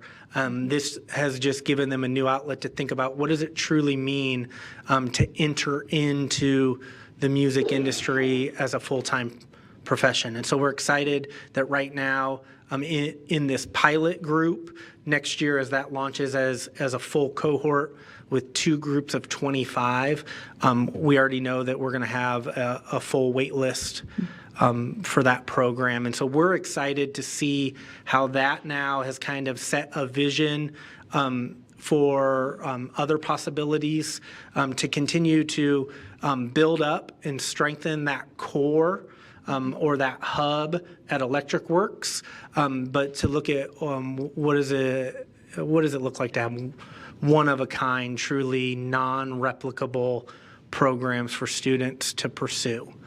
So that's your classroom for half a day? Yep. 5 days a week? Yep. Right now, our room over there is under construction, but we have a 2,200 square foot space at Pearl Arts Pretty big classroom. dedicated for the Innovation Institute. Are we paying rent? No. It's a use agreement between the Pearl Arts our structure and the school district. That's an amazing building. Yes. Yes. Well, and I'm selfish because right now that group is just there in the PM. So that's 11:10 to 2. But the days that I go over there at noon and there is 16, 17, and 18-year-olds activating that space, it just feels exciting. And then there might be a group of adults doing music therapy in the room next to them, or a group of homeschooled elementary students taking private lessons during that school day. And so it's cool for us to be able to be a part of that activation. Wow. And then I'll leave you with this. Dr. Daniels has said this multiple times to me, but as Schools of Success builds up, we believe that AmpLab and the ecosystem around AmpLab is positioned to be the lighthouse of that. I just got a message this weekend from a superintendent up at Concord Schools. We were blessed that AmpLab was featured in an article about our mastery competency model in the superintendent magazine. He read it. He said, can I come? I want to learn. And just that ability for us to have fluidity and evolve, but stay that lighthouse, we're really excited about. You go back a slide with this hub and spoke idea. Do the kids, like, for example, Chloe, does she go to AmpLab physically now, or is she always at Pearl Arts? No, so she's at Pearl Arts 5 days a week. And so because of the Innovation Institute existing there, when she was at Ferguson, she spent part of her time at AmpLab working with our work-based learning teacher on her entrepreneurial competencies and tying that experience. But now because she's at Pearl Arts and we have the Innovation Institute there, she's embedded in that 5 days a week. Chloe, do you mind stepping back up, talk a little bit about going to Ferguson and AmpLab and the experiences with both and how you handled it all and what you learned from one and the other, if you don't mind? Yeah, like I said, it's a very different culture over there at Ferguson. I wouldn't say they're serious, they're fun, but like it's an office. They're very professional. They're very straight to the point. Meetings are going to be very concise. They're going to sign off every email they send you, even if they're just saying hi. And so over there, I think I was a bit more like kind of posh. Sort of. I stood up a little straighter. And going over to Pearl Arts, I think that what I brought with me is they taught me a lot of software, which is cool. Like Pearl Arts was talking about starting a newsletter, and they were talking about Constant Contact. And I was like, wait, Ferguson taught me about Constant Contact. Like, I can help you with that. So just little things like that like I kind of get reminded that I know about, or that they taught me. But overall, I would say that the transition hasn't been too different. I do kind of feel like it's been decently fluid, and I also had some time in between that I spent at AmpLab just kind of reflecting on my time at Ferguson before I started at Pearl Arts. So it wasn't like I got ripped from Ferguson and just had to like start with something new. But yeah, I love it. I feel like both of them have been so transformative for me, and yeah, I love them both. They're both dear to my heart. Thank you. So I think this question is more for Riley. Ferguson's located at Electric Works, and there's multiple businesses located within that. How many partnerships do we have with the other businesses that are in there? Yeah, so we're blessed that we have a relationship with every entity on campus. It's at varying degrees. So we've kind of taken the approach that we've built out a reverse funnel in our relationship building where we start with their desired outcomes and then backwards map. So for example, with medical informatics engineering, I could call him at 7 a.m., say I have 20 students that need to use your space to do some research, and he'll send me a code that they can get in the door. And then there's others that are a little bit more reserved and hesitant, but so a great example is New Millennium, who's a subsidiary of SDI. We currently have 5 paid apprentices with them. So they are in different departments, taking their entrepreneurial competencies and applying them in that setting. Where Chapman's, they were an embedded work-based learning partner where our students delivered some solutions on how they could reduce the cost of getting rid of their spent grain. And we actually have 2 student-run businesses that are using that spent grain as ingredients in their products. So just the ability, and what I've found is, so a great example, K&K is the kind of the next big tenant to move in. And so I spend a lot of time and energy on the front end of not not talking about the partnership, but really cultivating the relationship and then making sure that, okay, depending on what degree they want to engage, we're going to move fast no matter what, and they can choose to come with us or someone else will. And I think that's resonated on campus a little bit as we've tried to find opportunities. And then in similar fashion, as Sandy talked about the forklift and not needing a driver's license, I think what we've found, 4 of the 5 apprentices with New Millennium don't have driver's license. So to have that campus as an activator is such a game changer in terms of students accessing opportunity. Awesome. Thank you. Can I go back to the satellite model you depicted up there? Is Pearl Arts a classroom or a work-based learning site? So it's both. So we have... There's a teacher there. Yes, so there is a teacher there. So we have a subset of students that are there as year 1 students. They're in the entrepreneurship pathway, but focused specifically on the music industry with a teacher. And then Chloe and her colleagues are in the offsite work-based learning setting there. So there's 3 circles with question marks. Do you anticipate additional sites that would be classrooms?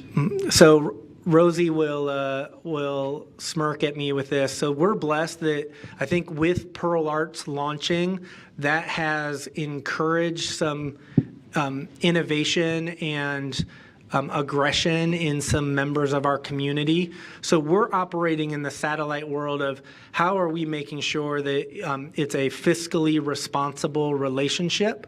But I'll give you a good example of one that I can talk about. So Indiana Tech was awarded their Lilly grant, even though it's on the Electric Works campus for Junction 36, state-of-the-art industry 4.0 and 5.0 community hub that we believe, as the conversation progresses, that the availability for a one-of-a-kind advanced manufacturing satellite of the AmpLab experience to exist in that building will become available. So instead of even though they're at Electric Works, there will be the core group of students that are at AmpLab at Electric Works, and there might be 35 to 50 additional students that are operating specifically in that manufacturing innovation hub. Mm-hmm. And so the nice thing is there's probably 6 different entities outside of that have started conversations. And then coming back to my Rosie, all of those are in the idea phase, but we're blessed that they know if they want to work with us, it has to be of value to the school district, and it has to be something that is truly a one-of-a-kind opportunity. Nice. Great. Any other questions? Nope. It's always lovely to hear from you and what you're doing at AmpLab. Thank you, guys. Thank you for coming, I just Chloe. have to say, I am always amazed by what you're doing out there at AmpLab. I can't imagine this going on, anywhere else in the country, and you may have been the ideal person to build that plane while you were flying it. I think you've done a fantastic job. Thanks. Absolutely. Thanks. And thank you for bringing Chloe this evening too. Oh, thank you guys for having me. Thank you for Awesome. joining us. Thank you. Thank you, guys. Thank Good you. luck. Okay.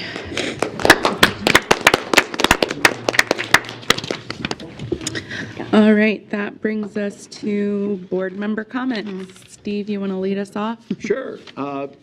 Had some information about some legislation, but I first wanted to thank Dr. Daniel and his administration for the communication they sent to our families last week with respect to immigration. And there's a high level of fear in this community, but in part, the letter to our families said all students and families should feel safe and welcome at school.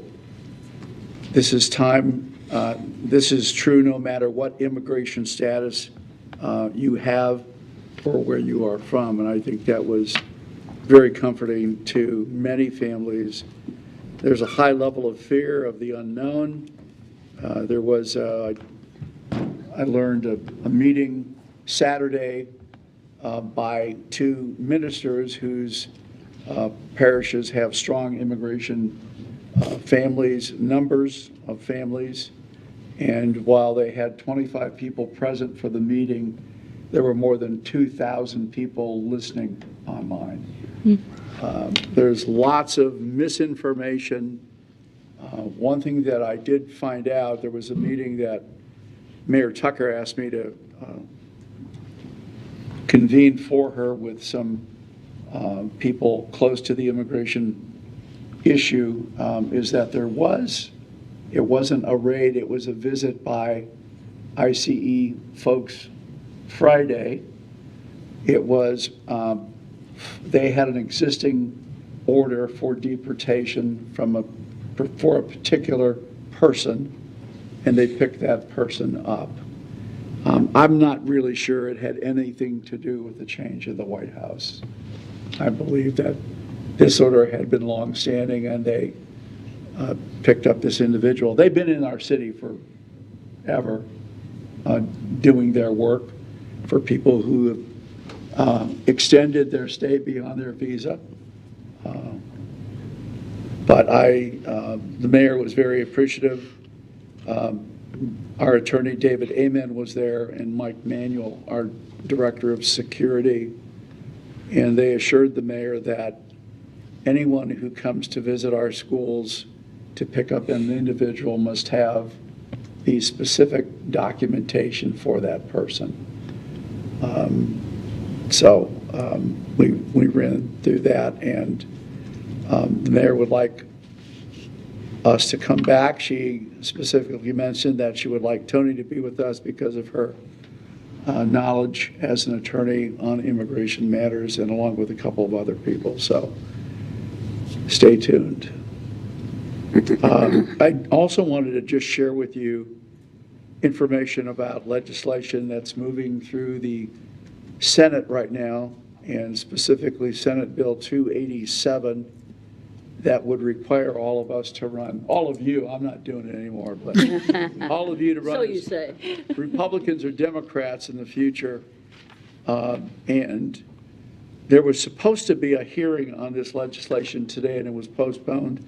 We think in part because they're getting lots of letters from school board members and other community folks. We've just got to keep it up. I now have the email addresses of the 24 school board members in Allen County from here, Northwest, Southwest, and East Allen. And we really have to send respectful emails to our legislators about why we believe this is a bad piece of legislation for our particular districts. I think they're listening. They surely know how to count. And so we just need to keep it up on this and any other legislation that we're not comfortable with. I just urge all of you and all of the other school board members in Allen County is to maintain that level of communication. And I know several of you did that, and we just need to keep it up. There's other legislation, House Bill 1230, which is very similar to 287. And I know we have a laundry list of things that neither the Indiana School Boards Association or the Superintendent's Association, urban schools, or we have concern about. So we just have to be good citizens of the state of Indiana in communicating with our members in the House and the Senate. So, thank you. Thanks, Steve. Well, I kind of second what you were saying, Steve. I appreciate both on the board and also as a parent in the district, just the intentionality of making everyone feel welcomed here. We heard before we came in from the student and staff engagement and just all the work that the school district is doing just to create a community that is welcoming. So I appreciate that. And then with what Steve said, with a lot of these bills coming out, encouraging not just those of us up here, but those in the community to really be paying attention to the legislation that's coming out, and if there's something you're either strongly in support of or against, that you're making that known to your legislators. Thank you. Just at tonight's meeting, you know, we heard about the innovation space at AMP Lab, which is just incredible. And then we also heard about Arlington Park Elementary, which is going to be one of the first Project Lead the Way elementary schools.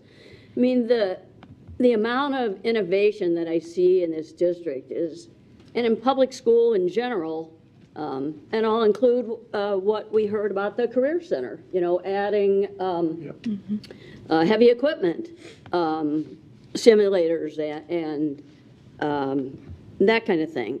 I mean, it just amazes me, which even amazes me more is the efforts that I see at the state level, the numerous and various ways that some of our legislators have come up to destroy public education. I mean, this is an institution that educates nearly 90% of the students in Indiana, and last year had a 92.48% graduation rate. Maybe it's envy. Maybe that's why, you know, they're trying to destroy us, just envy. But there are some bills in the legislature this year that are very concerning. Some of them, some may pass, some may not. But if there's anything we have learned in Indiana, it's that some of those bills that we think are out there in left field, we will see them again. So here's just a few highlights. Steve already mentioned the partisan school board elections, having to declare a party. There's a bill that would require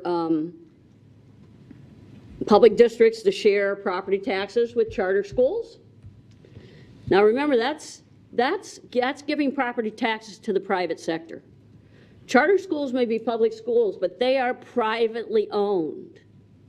Many of them are for-profit. If they own a building and they want to sell it, that profit is going into somebody's pocket.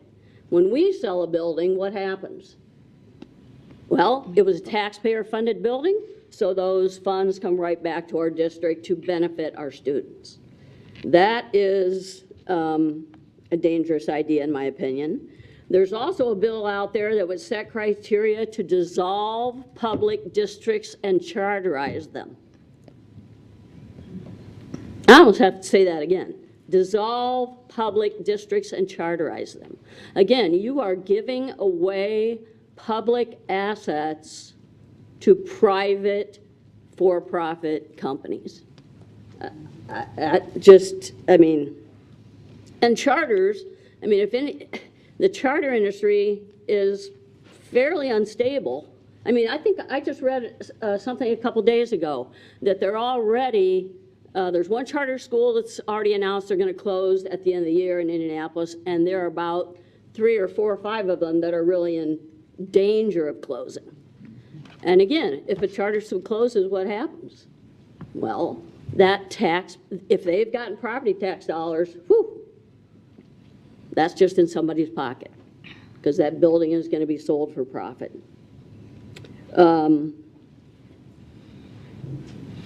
The state of Indiana has set up a referendum process for, one of the reasons I asked Rosie the questions about the operations fund is that most districts transfer money from the education fund to the operations fund because there's not enough property tax dollars in the operations funds to cover maintenance, capital projects, transportation, utilities, insurance.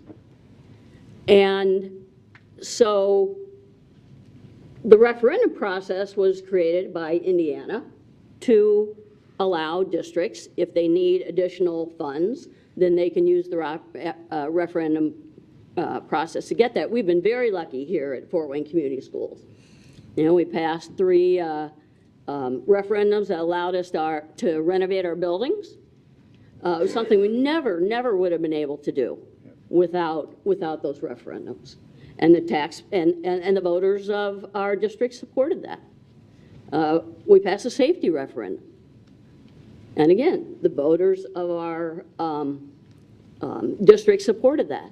Well, now, evidently, again, maybe we've been too successful, but now they want to restrict the referendum process further, so you can only have referendums at certain times. So I always think every year I can't, I won't get surprised by what new bills I see in our legislature, but unfortunately I am continually surprised. So I haven't, I didn't name any bills specifically. It's still early in the legislative session, but as Steve mentioned,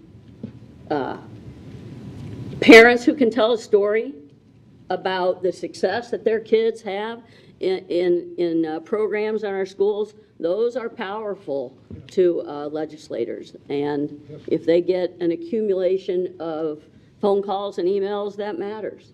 So all of us will, as legislative process continues, if there's a specific bill we want to highlight, we're certainly going to do that here at the meeting. So, thank you. Thanks, Julie. Just to back up on what Steve said about the one bill requiring us to become a registered Republican or Democrat, that bill's been up, I think, at least 3 years in a row, and they've had hearings on that bill each of the times, and not one time has an outside member of the public spoken in favor of that bill, and that included both avowed Republican speakers and avowed Democrat speakers. So our job and role is what I've been told and believe is that we are here to try and do what's best for our students and our community, and that doesn't matter what partisanship or partisan role that you are in. So their point that I'll just follow up with Julie on, and Antoinette for that matter, is just please pay attention. There's a lot going on, as Julie pointed out, too many to list. There's other things I think others will talk. I have something in mind to talk, but I won't do that tonight. We'll see how it goes along. But just please pay attention. I'd encourage people to read the Journal-Gazette's former editorial board head, Karen Francisco, in the last month wrote an op-ed that was published, "Within Reach, GOP's long-held goal, elimination of public schools, now closer than ever."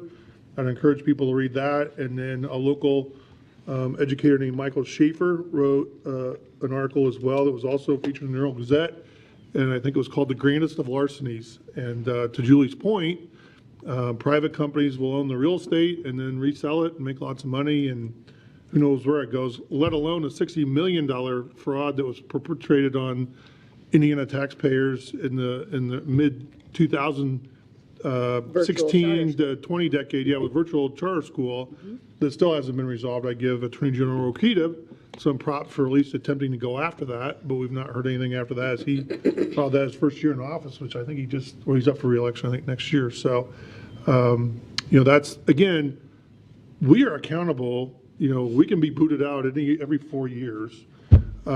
These other organizations are not. And these are our tax dollars that get used and spent, and it just gets frustrating up here to see us be pushed to do more with less when we aren't even properly funded to begin with. So I'll end with that. Thanks, Noah. Jen? I think as we've seen tonight, we have wonderful, innovative programming here.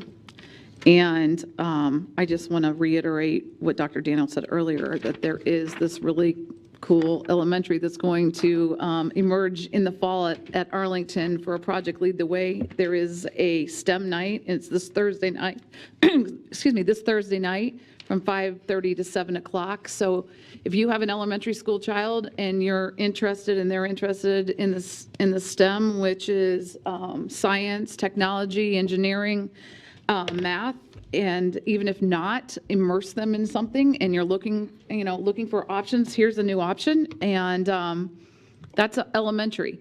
We heard about some really great things happening in our middle schools earlier tonight. And then, of course, everything that we heard tonight. But all of those take resources.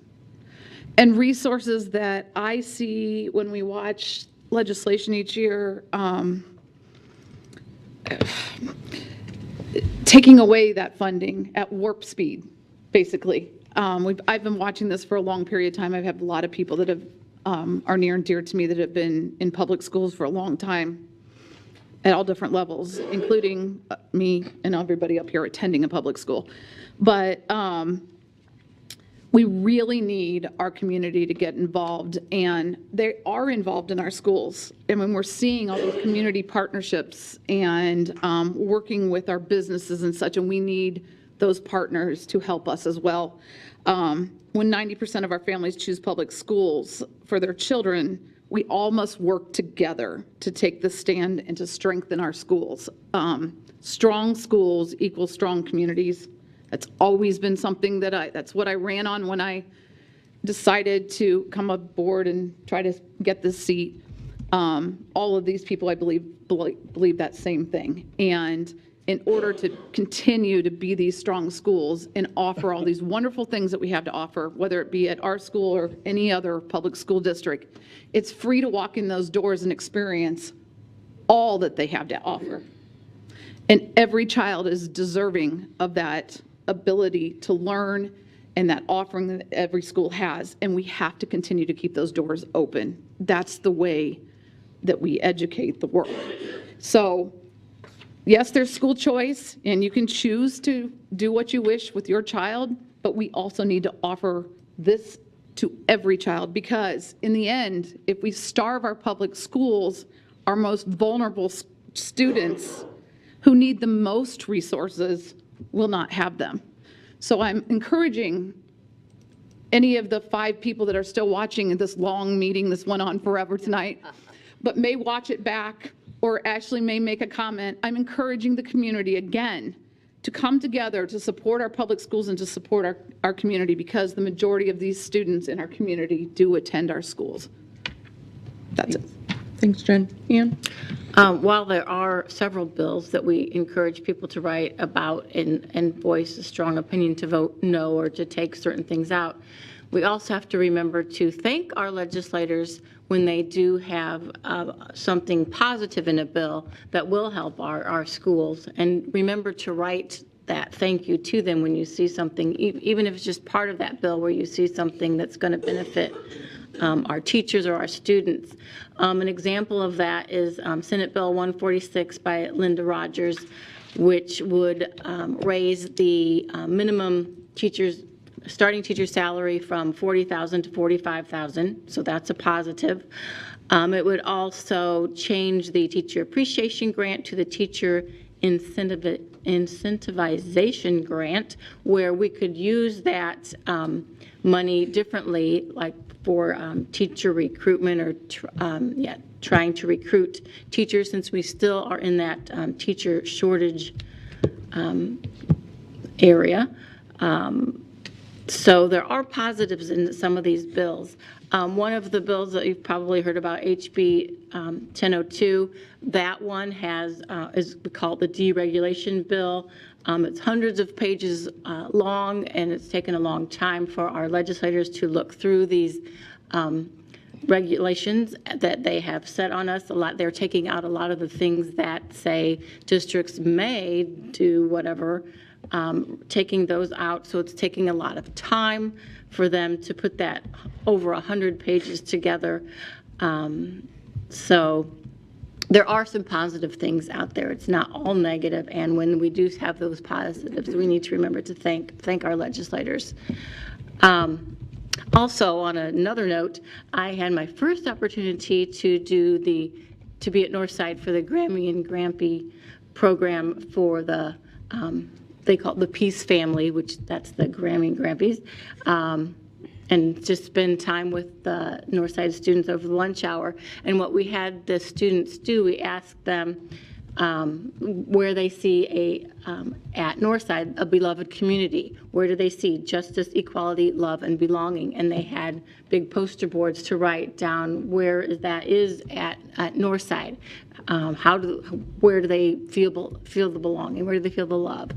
And probably 75% of those students wrote down teachers' names. And I just thought that was really neat because I asked them, I'd ask them, so why did you write down that teacher's name? What about that teacher makes you feel like you belong or makes you feel loved?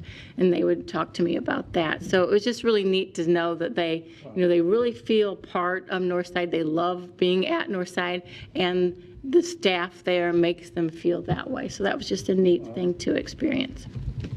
Yeah. And how does someone get to be a granny or grampy? Well, you can contact Maria Monti. And there's a little training. It's just a short training to get involved. And then they have bi-monthly meetings. They talk about the MLK Junior's principles of nonviolence at these meetings. And so at the prior meeting, we had talked about the beloved community and the components of that. And so then when we went to the school, then we talked to the students about that. So, there's always that connection. Thanks, Sam. Dr. Daniel? So I'll be brief. So with what's being proposed currently from the governor, it will impact our operating fund. First year, the tune of about 14.9 million. 14.9 million. The following year, 18 million. 18 million. Third year, 22 million. 22 million. You just passed where we're going to transfer from education fund to the operation fund. And again, where does that money come from? Those dollars that we take from the education fund could be at the classroom level. It could be at raising our teachers' salaries to where even a teacher could have a livable wage. So with that said, that does take a lot of wind out of our sail. And if we didn't have unbelievable people in our community that support us, private-public partnerships, which I'm very, you just heard Riley speak of the number of partnerships. You heard Shanita speak of the number of partnerships. And Ann, what she was saying, I mean, there are times, Julie, you do wonder, maybe we're doing it too well. But that will never be what we'll do. We'll always try to be the best at what we do. And quite frankly, even Chloe, the young lady we just heard speak, that was a homeschool student that we said we'll open our doors to because she can come to our school and be a part-time student. Flexibility is key. And we're probably as flexible. We are very, very flexible. Even to the point where Riley's in an article of National Association of School Superintendents speaking about competency-based mastery learning and how that's the wave of the future. And here we have a program in Fort Wayne, Indiana that is leading that. So you do sometimes scratch your head and wonder, okay, folks, when does it settle? So that's really the question. And I think our community doesn't understand what's truly happening in this realm. And to be honest, it's been happening for 12, 13, 14 years. So yes, we will raise our expectations of our programs to be at a level that truly, I don't know who can match our programs. I don't care whether it's other public or non-public schools. But that's what we'll do. And we'll meet the needs of our kids and try to meet the needs of our community. And again, understanding that these students, which 90% reside in our public schools, our students in Fort Wayne Community Schools are your future workforce. So with that, I would think you would want to nurture that workforce to maximize its impact, not distract from it. And there is a difference. Our students, has been said, our students do need additional resources because they don't have the networks or connections, not because they don't want them, because they don't exist. And how are we supposed to move those students to another level of meritocracy, if we truly believe that in our country? So those are the challenges. And again, I'm so grateful for a board and I'll just say, and as we even heard in our work session, you heard about how this is about humanity. This is about serving the greater needs and service above self. And yes, how do you instill in that in pre-K through 12th grade? So the School of Success is really about that. It's about, yes, these are life skills. Let's begin to teach these life skills, but don't teach it in isolation. Teach it in the realm of real world, in the realm of how you connect with the real world by bringing volunteers into our classrooms, bringing businesses and organizations into the very embedded into our curriculum. So these are now guaranteed experiences. It doesn't happen any other place. And it's like, please favor that movement, reward us for that, even if we have to pilot it as a district. Reward us for these metrics that we're moving. So, yeah, I agree with Ann too. We have to also, I'll just say, praise our legislators for the good things they're doing. But folks, public, I don't know how much, I don't know where there's finally a tipping point. And I don't think that's really where we want to head. We don't want to hit that tipping point where all of a sudden there's no more return on that investment. Actually, it's a less return on the investment. So, yeah, there are times when you scratch your head and think, wow, this is a crazy business. But you got to, I mean, I am encouraged when I hear what's happening in our buildings with our principals, our leaders, our teachers, what they're doing. But again, that's what you have to sort of attach to. Well, that's what I try to attach to. But folks, public, understand what's happening. We may be told there's a 2% increase in funding for schools, but there's also a 5% decrease. So that's a net decrease. At least that's the way I do math. It is not an increase. It's actually a decrease. And the playbook's not written yet. I think that's what all of you have said. We need people to enter the game. Otherwise, the playbook will be written and will be, I think, will be less successful. Thank you. Thanks. I will keep my comments brief, but I echo everything that everyone has said up here. I did the math quickly, and that comes to FWCS losing about $54 million over the next 3 years. And I think that all of us up here would say that we're proud of this district. The majority of us are proud graduates of this district. I'm proud of the work that our staff do every day. As a parent of this district, I am, overjoyed with the education that my son receives, and all the opportunities that Chloe shared with us.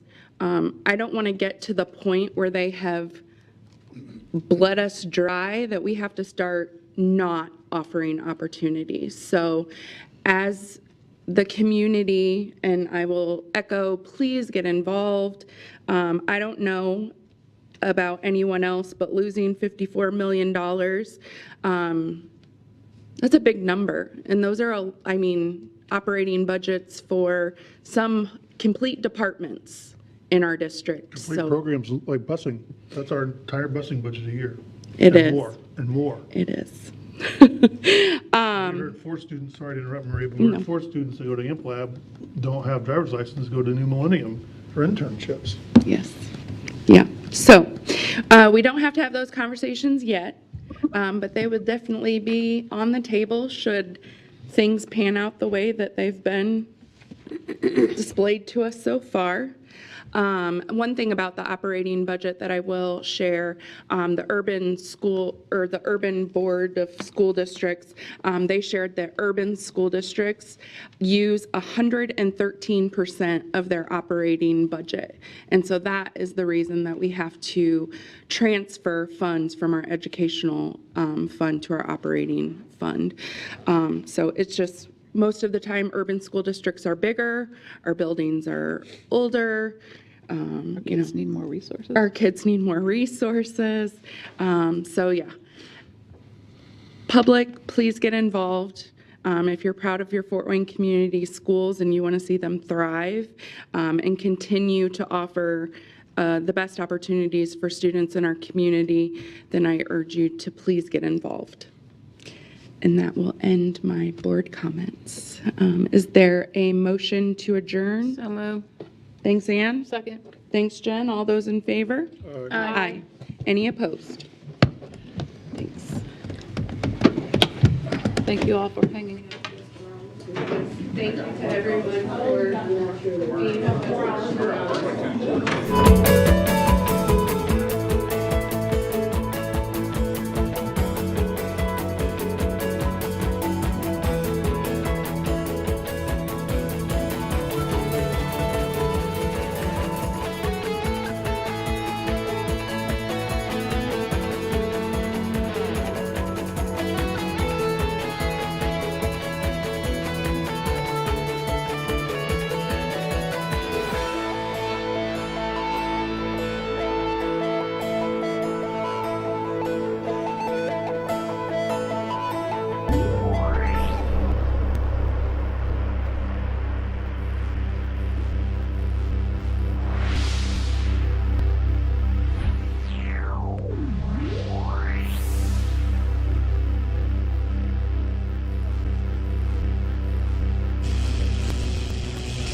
Like a sleep?